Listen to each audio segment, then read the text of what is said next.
So guys, एक cobra एक wolf snake को वोमिट कर रहा है।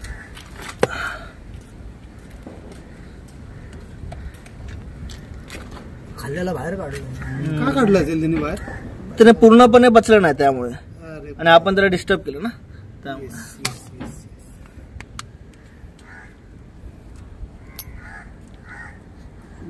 पूर्ण काढला तू जो आतमध्ये टाकलेला आहे तो पॉइझनस आहे? तो नॉन वेनमस आहे, तो कवड्या साप आहे। तो पकडलाय तो? हाँ, तो आता त्याने वोमिट केलाय ना, तो कवड्या साप है। कवड्या साप बिनविषारी साप है। सो गाइस, ये कोबरा इस वुल्फ स्नेक को खाया था, उसने वोमिट कर दिया। सो गाइस, आपल्याकडे ये दोन साप आहेत, एक आहे कवड्या आणि एक आहे कोबरा। तर रेस्क्यूला आलेलो, तर त्याला आपण पॅक केलं पण हजम नसतं झाल्यामुळे त्याने वोमिट केलाय। हा वुल्फ स्नेक बिनविषारी साप आहे आणि हा आहे नाग जो विषारी साप आहे।